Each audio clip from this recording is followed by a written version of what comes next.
This is Star Guided Practice numbers 43 through 45. Number 43 says, which situation can be represented using 3 plus 3s equals 5, and then parentheses s minus 7. Let's look at A. A says 3 times a number, which is the same as 3s. Then it says increase by 3, which of course is plus 3. Is the same as, which would be equals 5 times the number, which is 5s. Decrease by 7, so minus 7.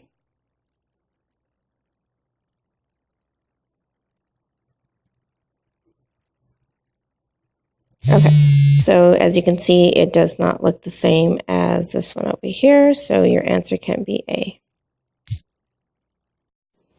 B says 3 times the number, increased by 3, which of course is plus 3, is the same as or equal, times the difference of the number and 7. Because it wants you to multiply 5 times whatever the answer is to the difference of the number and 7, you need to put those in parentheses, so that way you can subtract that first before multiplying it times 7, which of course is exactly what this looks like. So your answer would be B as in boy. Number 44 asks which graph would have a trend line of y equals negative 2x plus 8. Remember, the negative 2 is your slope, and the 8 would be your y-intercept. All right, let's look at F. If you look at F, it does have 8 as your y-intercept. It is a negative trend, so now you just need to see if the slope is negative 2. Remember, the slope is rise over run.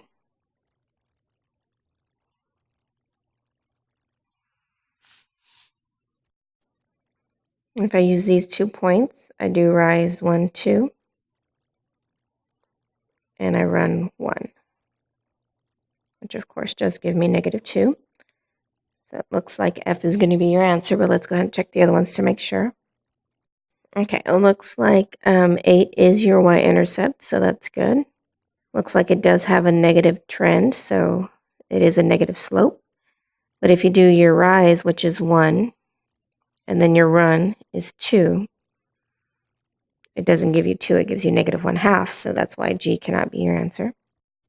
If you look at J, your y-intercept is 8 again. It is a negative trend, so it is a negative answer. But if you look at the slope, it's more like 1 over 1, which would give you about obviously a 1. So it's definitely not 2, so that's why J is not your answer. Okay, and I didn't even take a picture of H because H has a negative 8 y-intercept, so obviously it can't be that just because of the y-intercept answer. Alrighty, number 45 says a great circle of a sphere has a circumference of 18 pi meters. What is the volume of the sphere? If you look at your reference chart, the formula for the volume of a sphere is 4/3 times pi times radius cubed. They're not giving us the radius. What they're doing is they're giving us the circumference. So what you need to realize is that the circumference for a circle is 2 pi. I'm sorry, it's pi times diameter. So since they're telling us the circumference is pi times 18, what they're doing is they're giving you the diameter. And what we need to know is that the radius is half of the diameter. So half of 18 gives you 9. Now we can go back and plug it in to the formula.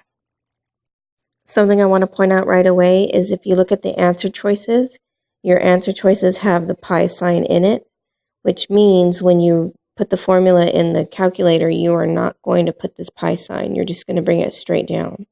So the only thing that's going to go in the calculator is the 4/3 and then the 9 cubed.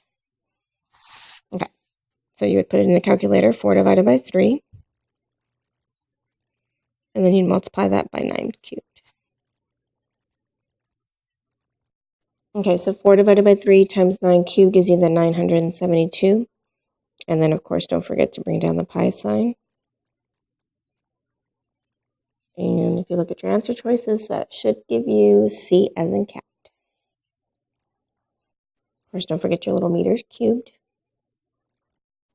Alrighty, go ahead and flip it over. Do the independent practice on your own, numbers 43 through 45.